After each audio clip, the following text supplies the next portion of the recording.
இறை இயேசுவில் பிரியமுள்ள மாதா தொலைக்காட்சியின் அனைத்து நிகழ்ச்சிகளையும் ஆவலோடு பார்த்து கொண்டிருக்கிற அன்பு நேயர்கள் அனைவருக்கும் இனிய இரவு வணக்கம். இந்த நாள் முழுவதும் இறைவனுடைய உடனிருப்பை நீங்கள் உணர்ந்து வாழ்ந்திருப்பீர்கள் என்று நம்புகிறேன். இன்றும் ஒரு அருமையான சிந்தனையைத்தான் நான் உங்களோடு பகிர்ந்து கொள்ள ஆசைப்படுகிறேன். கடவுளால் படைக்கப்பட்ட நம் ஒவ்வொருவருக்கும் ஒவ்வொரு விதமான தேவைகள் இருக்கின்றன.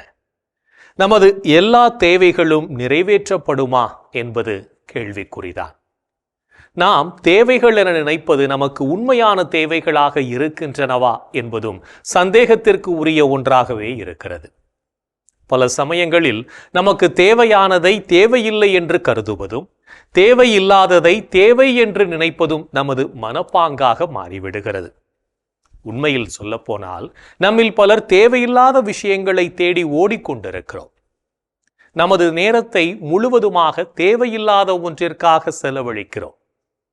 நாம் தேடுகின்ற பதவி, புகழ், பட்டம் இவையெல்லாம் நமக்கு மகிழ்ச்சியை தரும் என்று நினைத்து கொண்டு அதனை தேடுவதிலேயே நமது வாழ்நாள் முழுவதையும் செலவிடுகிறோம். ஆனால் நாம் தேடுகின்ற எதுவுமே நமக்கு மகிழ்ச்சியை தராது என்ற உண்மையை புரிந்து கொள்ள வேண்டும். நாம் பரபரப்பாக எதையாவது தேடி ஓடும்போது உண்மையிலேயே நாம் தேடுவது நமக்கு தேவைதானா என்பதை சற்று ஆழமாக சிந்தித்து பார்த்து செயல்படுவோம். உலகில் அழகான விஷயங்களும் உண்டு, அதே சமயத்தில் அருவருப்பான விஷயங்களும் உண்டு. இவை எல்லாமே நமது பார்வையில் படுகின்றன. ஆனால் நமது பார்வை எதில் நிதானமாய் நிற்கிறது, எதிலே நாட்டம் கொள்கிறது, எதை தேடுகின்றது என்ற கேள்விகளை நமக்குள்ளாக எழுப்பி பார்க்கவே இன்றைய நிகழ்வு நம்மை அன்போடு அழைக்கிறது. பல சமயங்களில் நாம் அழகானதை தேடுவதை விட்டுவிட்டு நமக்கு நிம்மதி தராத விஷயங்களை தேடிக்கொண்டிருக்கிறோம் என்பதில் மாற்று கருத்து இருக்க முடியாது. சிறை கம்பிகள் வழியாக இருவர் வெளி உலகை பார்த்தார்கள். ஒருவர் பார்வையில் பட்டது சேரும் சகதியும், மற்றவர் பார்வையில் பட்டது விண்மீன்கள் என்ற ஆங்கில கவிதை ஒன்று உண்டு. இதில் நாம் எதை பார்க்க முயற்சி செய்கிறோம் என்பது முக்கியமானது. நாம் நல்லவற்றை தேடுவதில் நமது நேரத்தை செலவிடுவோம். அதிலும் குறிப்பாக நமக்கு தேவையானவற்றை தேடுவதில் நமது கவனத்தை செலுத்துவோம். நம் வாழ்விற்கு அவசியமற்றவைகளை தேடினோம் என்றால் நாம் தேடும் அமைதியும் மகிழ்ச்சியும் ஒருபோதும் கிடைப்பதற்கான வாய்ப்பில்லை என்பதை புரிந்து கொண்டு நாளும் செயல்படுவோம். ஜான் என்பவர் தனது நண்பர் ஜோசப்பை பார்ப்பதற்காக அவருடைய வீட்டிற்கு சென்றார். ஜோசப்பின் வீடு ஒரு தேசிய நெடுஞ்சாலையின் ஓரத்தில் இருக்கிறது. ஜான் சென்றபோது அவரை வரவேற்ற ஜோசப் தனது வீட்டுக்கு வெளியே அமர்ந்து அவரோடு உரையாடி கொண்டிருந்தார். அப்போது ஜான் வித்தியாசமான ஒன்றை தொடர்ந்து பார்க்க நேரிட்டது. அதாவது, ஜோசப்பின் நாய் அந்த தேசிய நெடுஞ்சாலையின் ஓரத்தில் நின்று கொண்டிருக்கும். அந்த வழியாக ஏதாவது லாரி வந்தால் அந்த நாய் அதை பிடிப்பதற்காக அதன் பின்னால் ஓடும். அந்த லாரியை பிடிக்க முடியாமல் கொஞ்ச நேரத்தில் திரும்பி வந்துவிடும். பின் அடுத்த லாரி வரும்போது அதே போல பின்னால் ஓடும்.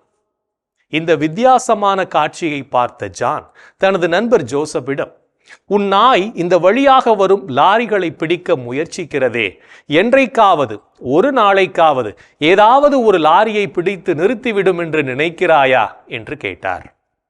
அதற்கு ஜோசப், என்னுடைய சிந்தனையெல்லாம் அந்த நாயால் லாரியை நிறுத்த முடியுமா அல்லது முடியாதா என்பதல்ல. ஒருவேளை நிறுத்தினால் கூட அந்த லாரியை வைத்து இது என்ன செய்ய போகிறது என்பதுதான் எனது சிந்தனையாக இருக்கிறது என்று பதிலளித்தாராம்.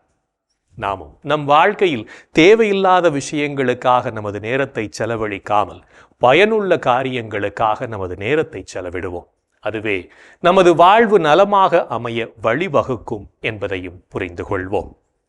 இன்றைய தினத்தை எடுத்துக்கொள்வோம். இந்த நாள் முழுவதும் நாம் தேவையில்லாத விஷயங்களை தேடி நமது நேரத்தை செலவழித்தோமா என்று யோசித்து பார்ப்போம். மேலும் இந்த நாளில் நமது செயல்பாடுகள் எப்படிப்பட்டதாக இருந்தது என்று நம்மையே நாம் கேட்டு பார்ப்போம்.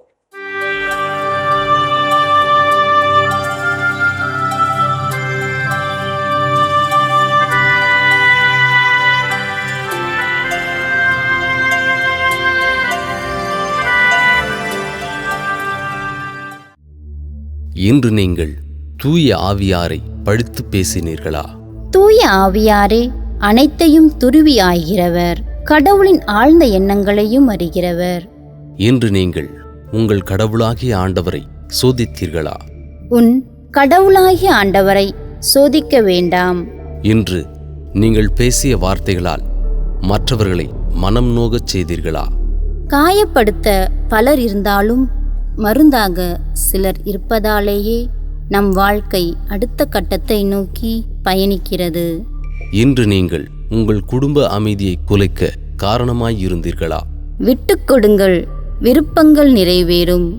மன்னிப்பு கொடுங்கள், தவறுகள் குறையும்.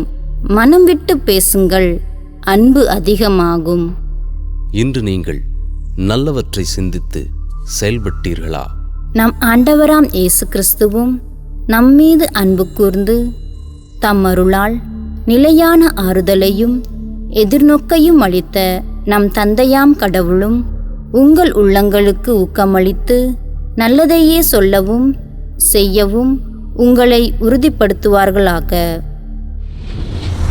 இன்று நாம் இறைவனுக்கு ஏற்புடைய செயல்களை செய்திருந்தாலும் சில நேரங்களில் இறைவனுக்கு எதிராகவும் செயல்பட்டு பாவத்தில் விழுந்திருப்போம். அத்தகைய தருணங்களுக்காக மனம் வருந்தி மன்னிப்பு கேட்டு மனத்துயர் மன்றாட்டை ஜெபிப்போம்.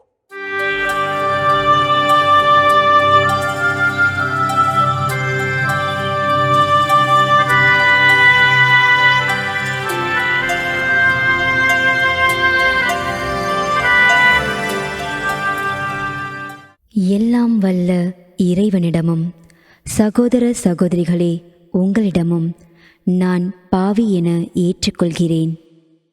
ஏனெனில் என் சிந்தனையாலும் சொல்லாலும் செயலாலும் கடமையில் தவறியதாலும் பாவங்கள் பல செய்தேன். என் பாவமே, என் பாவமே, என் பெரும் பாவமே. ஆகையால் எப்போதும் கன்னியான புனித மரியாவையும் வானதூதர் புனிதர் அனைவரையும் சகோதர சகோதரிகளே உங்களையும் நம் இறைவனாகிய ஆண்டவரிடம் எனக்காக வேண்டிக்கொள்ள மன்றாடுகிறேன். ஆமேன். மனத்துயர் மன்றாட்டை ஜெபித்ததன் வழியாக இறைவன் நம் பாவங்களை மன்னித்து நம் ஒவ்வொருவரையும் அவருடைய சொந்த பிள்ளைகளாக ஏற்றுக்கொள்வார் என்ற நம்பிக்கையோடு இறை வேண்டலில் இணைவோம்.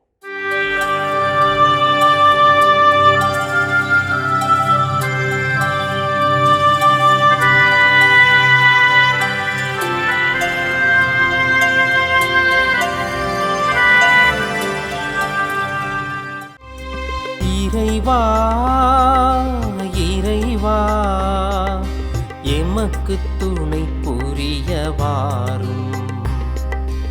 ஆண்டவரே எமக்கு துணை புரிய விரைந்து வாரும். தந்தைக்கும் மகனுக்கும் தூய ஆவியாருக்கும் மாட்சி உண்டாவதாக. தொடக்கத்தில் இருந்தது போல் இப்பொழுதும் எப்பொழுதும் என்றென்றும் இருப்பதாக. ஆமென்.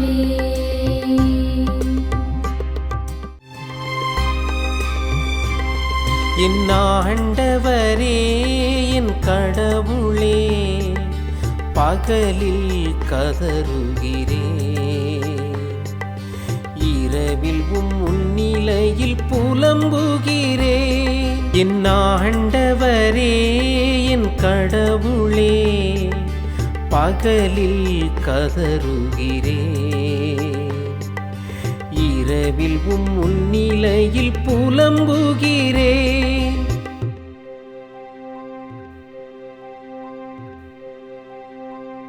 ஆண்டவரே என் மீட்பின் இறைவா, பகலில் நான் கதறுகிறேன்,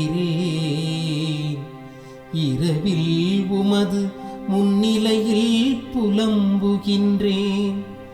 என் மன்றாட்டு திருமுன் வருவதாக, என் கூக்குரலுக்கு செவிசாய்த்தருளும். ஏனெனில் என் உள்ளம் துன்பத்தால் நிறைந்துள்ளது,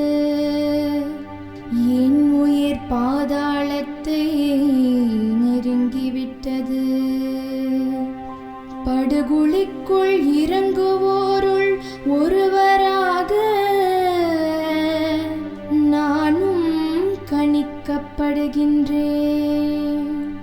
வலுவற்ற மனிதர் போலானே. இறந்தோருள் ஒருவராக கைவிடப்பட்டேன். கொலையுண்டு கல்லறையில் கிடப்பவர் போலானேன். அவர்களை நீர் ஒருபோதும் நினைப்பதில்லை. அவர்கள் உமது பாதுகாப்பினின்று அகற்றப்பட்டார்கள். ஆழமிகு படுகொலிக்குள் என்னை தள்ளிவிட்டே. காரிருள் பள்ளங்களுக்குள் என்னை கைவிட்டு விட்டே.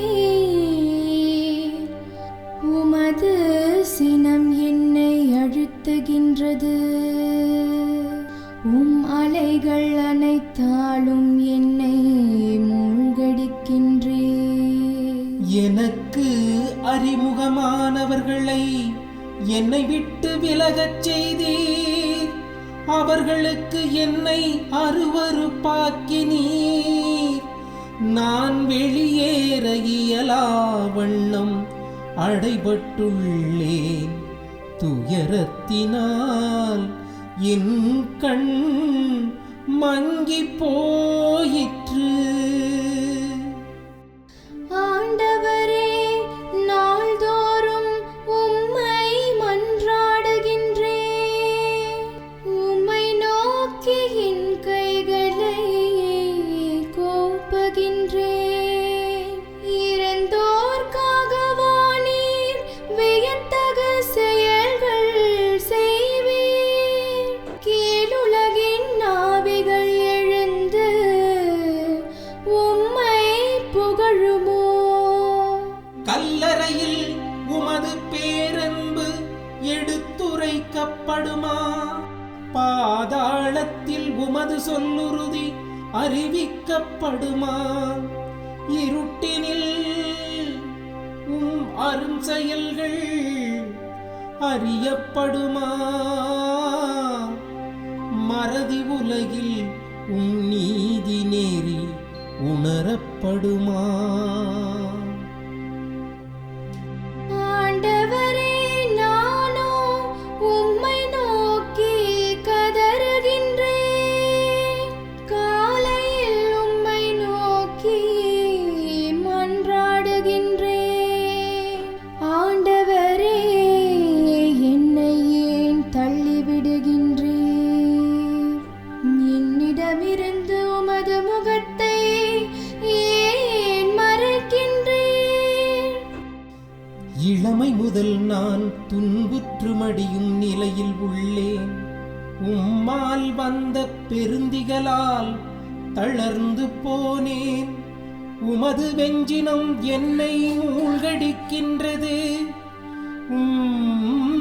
அச்சம் தரும் தாக்குதல்கள் என்னை அழிக்கின்றன. அவை நாள் முழுவதும் வெள்ளப்பெருக்கென என்னை சூழ்ந்து கொண்டன. அவை எப்பக்கமும் என்னை வளைத்து கொண்டன. என் அன்பரையும் தோழரையும் என்னை விட்டு அகற்றினீர். இருளே என் நண்பன், இருளே என் நண்பன். தந்தைக்கும் மகனுக்கும் தூய ஆவியாருக்கும் மாட்சி உண்டாவதாக. தொடக்கத்தில் இருந்தது போல் இப்பொழுதும் எப்பொழுதும் என்றென்றும் இருப்பதாக. ஆமென். என் ஆண்டவரே, என் கடவுளே, பகலில் கதறுகிறேன். இரவில் முன்னிலையில் புலம்புகிறேன். என் ஆண்டவரே, என் கடவுளே, பகலில் கதறுகிறேன். இரவிலும் முன்னிலையில் புலம்புகிறேன். இறைவனின் உடனிருப்பு இந்த இரவு பொழுதிலும் நம்மை பாதுகாத்து வழிநடத்தும் என்ற நம்பிக்கையை இறை வேண்டலின் வழியாக பெற்றுக்கொண்ட நாம் இப்போது நாளைய நற்செய்தி வாசகத்திற்கு செவிமடுப்போம்.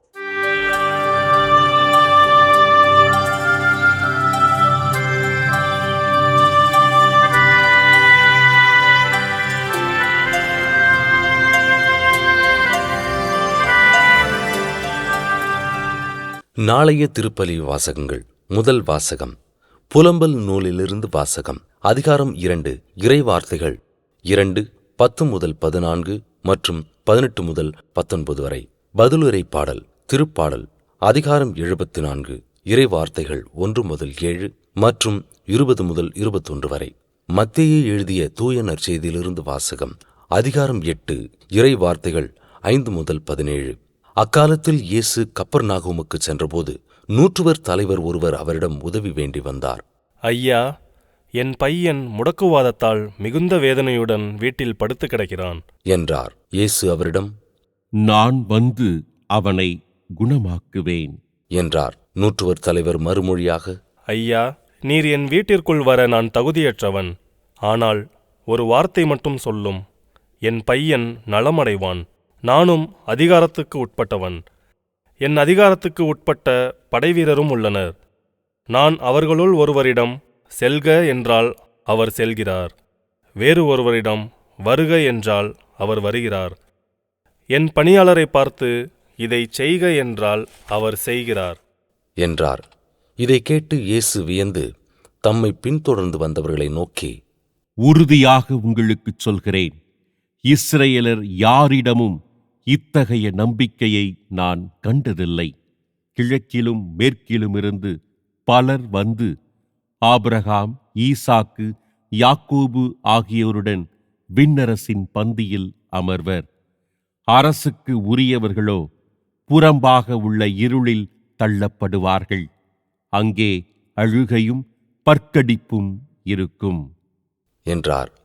பின்னர் இயேசு நூற்றுவர் தலைவரை நோக்கி, நீர் போகலாம், நீர் நம்பிய வண்ணமே உமக்கு நிகழும் என்றார். அந்நேரமே பையன் குணமடைந்தான். இயேசு பேதுருவின் வீட்டிற்குள் சென்றபோது பேதுருவின் மாமியார் காய்ச்சலாய் படுத்து இருப்பதைக் கண்டார். இயேசு அவரது கையை தொட்டதும் காய்ச்சல் அவரை விட்டு நீங்கிற்று. அவரும் எழுந்து இயேசுவுக்கு பணிவிடை செய்தார். பேய் பிடித்த பலரை மாலை வேளையில் இயேசுவிடம் கொண்டு வந்தனர். அவர் ஒரு வார்த்தையால் அந்த ஆவிகளை ஓட்டினார். மேலும் எல்லா நோயாளர்களையும் அவர் குணமாக்கினார். இவ்வாறு அவர் நம் பிணிகளை தாங்கிக் கொண்டார், நம் துன்பங்களை சுமந்து கொண்டார் என்று இறைவாக்கினர் எசாயா உரைத்தது நிறைவேறியது. ஆண்டவரின் அருள்வாக்கு. கிறிஸ்துவே உமக்கு புகழ். ஆண்டவரே, உம் கையில் என் உயிரை ஒப்படைக்கின்றே. ஆண்டவரே, உம் கையில் என் உயிரை ஒப்படைக்கின்றேன். உண்மையின் ஆண்டவராகிய கடவுளே, எம்மை மீட்பவர் நீரே. ஆண்டவரே, உம் கையில் என் உயிரை ஒப்படைக்கின்றேன். தந்தைக்கும் மகனுக்கும் தூய ஆவியார்க்கும் மாட்சி உண்டாவதாக. ஆண்டவரே, உம் கையில் என் உயிரை ஒப்படைக்கின்றேன். நாம் ஒவ்வொருவரும் ஆண்டவர் இயேசுவில் நம்பிக்கை வைத்து வாழவும் அவரின் மதிப்பீடுகளை வாழ்வாக்கவும் அழைக்கப்படுகிறோம். என்றும் நம் அன்பர் இயேசுவின் குரலுக்கு செவிமடுத்து வாழ்வோம் என்ற சிந்தனையோடு சிமியோன் பாடலில் இணைவோம்.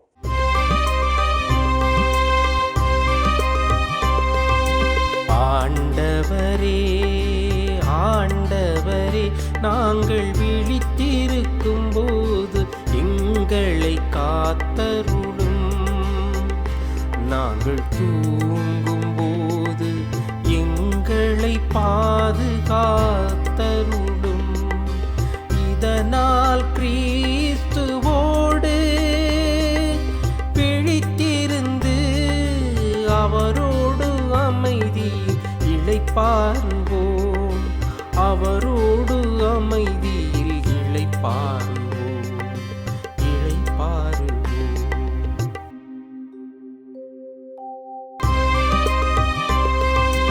ஆண்டவரே, ஆண்டவரே, உமது சொற்படி உம்மடியான் என்னை இப்போது அமைதியுடன் போகச் செய்கின்றீர். ஏனெனில் மக்கள் அனைவரும் காணுமாறு நீர் ஏற்பாடு செய்துள்ள உமது மீட்பை என் கண்கள் கண்டு கொண்டன. இம்மீட்பே பிற இனத்தாருக்கு வெளிப்பாடு அருளும் மொழி. இதுவேவும் மக்களாகிய இஸ்ராயேலுக்கு பெருமை, இஸ்ராயேலுக்கு பெருமை, இஸ்ராயேலுக்கு பெருமை. தந்தைக்கும் மகனுக்கும் தூய ஆவியாருக்கும் மாட்சி உண்டாவதாக. தொடக்கத்தில் இருந்தது போல் இப்பொழுதும் எப்பொழுதும் என்றென்றும் இருப்பதாக.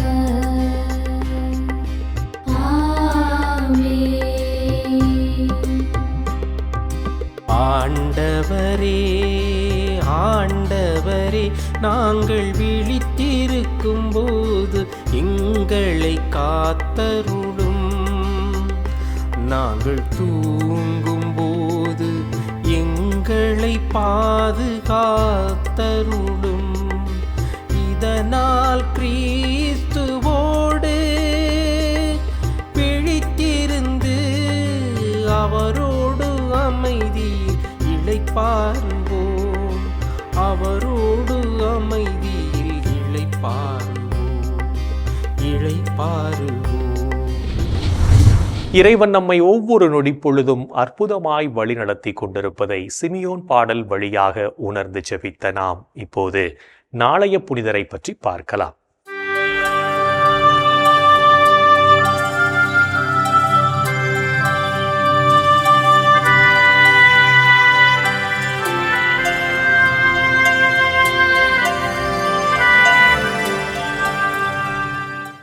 ஜூன் 27 அலெக்சாந்திரியா நகர், புனித சிரில். எகிப்து நாட்டிலுள்ள அலெக்சாந்திரியா நகரில் வாழ்ந்த இறைபக்தியுள்ள குடும்பத்தில் கிபி 376ஆம் ஆண்டு பிறந்தார் சிரில். அலெக்சாந்திரியாவில் தன் ஆரம்ப கல்வியினையும் இறையியலையும் கற்றுத் தேர்ந்த சிரில் தன் உறவினரும் மறைத்தந்தையுமான தியோஃபிலஸ் அவர்களால் குருவாக திருநிலைப்படுத்தப்பட்டார். கிபி 412ஆம் ஆண்டு தியோஃபிலஸ் மரணமடைந்ததால் சிரில் மறைத்தந்தையாக பொறுப்பேற்க கிறிஸ்தவர்களை தாக்கிய யூதர்களை அலெக்சாந்திரியா நகரிலிருந்து வெளியேற்றினார். ஆண்டவர் இயேசு மனித இயல்புடையவர், அவரிடம் இறை இயல்பு இல்லை என்ற நெஸ்தோரியஸின் தப்பறை கொள்கையினை கடுமையாக எதிர்த்த சிரில் திருத்தந்தை முதலாம் செலஸ்டினை சந்தித்து திருச்சங்கத்தினை கூட்ட ஏற்பாடு செய்தார். கிபி 431ஆம் ஆண்டு ஜூன் 22ஆம் நாள் எபேசு நகரில் கூடிய திருச்சங்கத்தில் நெஸ்தோரியஸின் தப்பறை கொள்கைக்கு கண்டனம் தெரிவித்து ஆண்டவர் இயேசு இறை இயல்பும் மனித இயல்பும் உடையவர் என்று அறிக்கையிட்டார். கொன்ஸ்டாந்தினோபிளின் ஆயர் நெஸ்தோரியுஸ் ஆதரவாளர்களுக்கும் சிரிலின் ஆதரவாளர்களுக்கும் கலகம் மூண்டதால் சிரில் பேரரசன் 2ஆம் தியோடசினால் கைது செய்யப்பட்டு சிறையில் அடைக்கப்பட்டார். திருத்தந்தையின் பிரதிநிதி பேரரசரிடம் உண்மைகளை தெரிவித்ததால் விடுதலை செய்யப்பட்ட சிரில் கிபி 444 ஆண்டு ஜூன் 27 நாள் விண்ணகமடைந்தார். நெஸ்தோரியஸின் தப்பறை கொள்கைகளை எதிர்த்து ஆண்டவரின் உண்மைத் தன்மையினை அறிவித்த சிரிலினை திரு அவை புனிதராக உயர்த்த கிபி 1882 ஆண்டு திருத்தந்தை 13ஆம் சிங்கராயர் சிரிலை திருச்சபையின் மறைவல்லுனராக அறிவித்தார். அலெக்சாந்திரியா நகர் புனித சிரிலின் திருவிழாவினை கொண்டாடுகின்ற நாம் நம் அருகில் இருப்போரின் வாழ்வின் முன்னேற்றத்திற்காக ஜெபிப்போம். புனிதர்கள் ஒவ்வொருவரும் தங்களது வாழ்க்கையின் மூலம் இறைவனுக்கு சான்று பகிர்ந்து வாழ்ந்தவர்கள் என்பதை உணர்ந்தவர்களாய் நாமும் அவர்கள் வழியில் வாழ்ந்து இறை வழியில் பயணிப்போம் என்ற நம்பிக்கையோடு நாளைய தினம் நமது குடும்ப கருத்துகளுக்காக ஜெபமாலை ஜெபித்து ஒப்புக் கொடுப்போம். என் அன்பு சகோதரனே, சகோதரியே, இந்த நாளிலே காலையிலிருந்து எப்படிப்பட்ட நன்மைகளை நாம் பெற்றிருக்கிறோம். கடவுள் எவ்வளவு தாராளமாக ஆசீர்வாதங்களால் நம்மை நிரப்பி இருக்கிறார். அவர் எவ்வளவு அதிகமாக நம்மை அன்பு செய்கிறார் என்பதை நாம் உணர்ந்திருப்போம். இந்த அற்புதமான காரியங்களுக்காக நன்றி சொல்வோம். இன்றைய தினத்தில் நாம் நமது தாய் நாட்டின் மீது அக்கறை உள்ள சமூக அக்கறை உள்ள பிள்ளைகளாக நாம் மாற ஜெபிப்போமா? எங்கள் அன்பே உருவான இயேசு ஆண்டவரே, யாருக்கு என்ன நடந்தால் எனக்கு என்ன என்று நாம் எதையும் பற்றி கவலைப்படாமல் வாழ்ந்து கொண்டிருக்கின்ற நிலையை தான் இன்றைக்கு நான் பார்க்கிறோம். எங்கள் அன்பு ஆண்டவரே, மற்றவர்கள் மீது அக்கறையும், இந்த சமூகத்தின் மீது அக்கறையும், இந்த தாய்நாட்டின் மீது அக்கறையும், நானும் இந்த சமூகத்தில் ஒரு ஆள், எனவே எனக்கும் பங்களிப்பு இருக்கிறது, எல்லா நிலைகளிலும் நான் அக்கறை கொண்ட மனிதர்களாக இந்த சமூகத்தில் அவலங்கள் நிறைவேறுகின்ற பொழுதெல்லாம் நான் அதனை தட்டி கேட்கின்ற, அதனை பார்த்து கண்மூடி சென்று விடாமல் இது சரியில்லை, இது அநியாயமான ஒரு காரியம் என்று குரல் எழுப்புகின்ற மனிதனாக வாழக்கூடிய மனநிலையை எங்களுக்கு தாரும், தைரியத்தை தாரும், உண்மைக்கு சான்று பகரக்கூடிய சக்தியை தாரும், ஆற்றலை தாரும், வல்லமையை தாரும். ஆண்டவரே இயேசுவே, இந்த சமூகத்திலே எங்கள் நாட்டிலே ஒவ்வொரு சகோதரனும் ஒவ்வொரு சகோதரியும் சமூக அக்கறையோடு எங்கள் தாய் நாட்டிற்காகவும் எங்களுடைய தமிழ் இனத்திற்காகவும் பேணி பாதுகாத்து வாழக்கூடிய எல்லா நிலைகளிலும் எல்லார் மேலும் அக்கறையோடும் அன்போடும் வாழக்கூடிய ஆற்றலை, வல்லமையை, நல்ல மனதை, பரந்துபட்ட பார்வையை, தாராள சிந்தனையை எங்களுக்கு தாரும் ஐயா. எங்களுக்காக பரிந்து பேசுங்கள் எங்கள் அன்பு தாயே, ஆரோக்கிய அன்னையே. இந்த ஜபங்களெல்லாம் எங்கள் ஆண்டவராகிய இயேசுவே ஒரு வல்லமையான திருநாமத்தின் வழியாக உம்மை கெஞ்சி மன்றாடுகிறோம். ஆமென். என்றும் வாழும் உயிருள்ள இறைவன் தந்தை, மகன், தூய ஆவியார் நாம் அனைவரையும் ஆசீர்வதிப்பாராக. ஆமென். இந்த ஜெபத்தின் வழியாக இறை அன்பிலும் அரவணைப்பிலும் நாம் நலமோடு வாழ்ந்து கொண்டிருக்கிறோம் என்பதை உணர்ந்திருப்போம். இறை ஆற்றலும் வல்லமையும் என்றும் நம்மில் தங்கும். அன்னை மரியாவும் நமக்கு உதவிகள் செய்வார் என்ற நம்பிக்கையோடு அவரின் துணை வேண்டி இந்த நிகழ்வை நிறைவு செய்யலாம். Good night.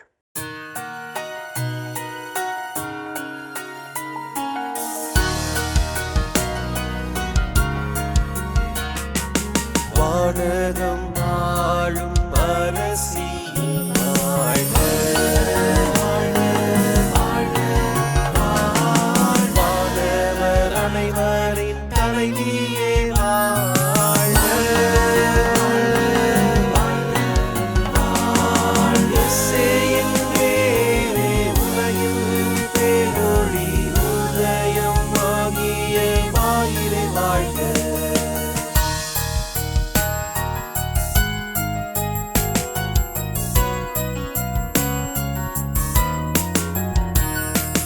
மாட்சி மிகுந்த கண்ணியே மகிழ்க, மகிழ்க, ஆட்சி தகைமையின் தாயே மகிழ்க, மகிழ்க, எழில் மிகு நாயகி இயேசுவே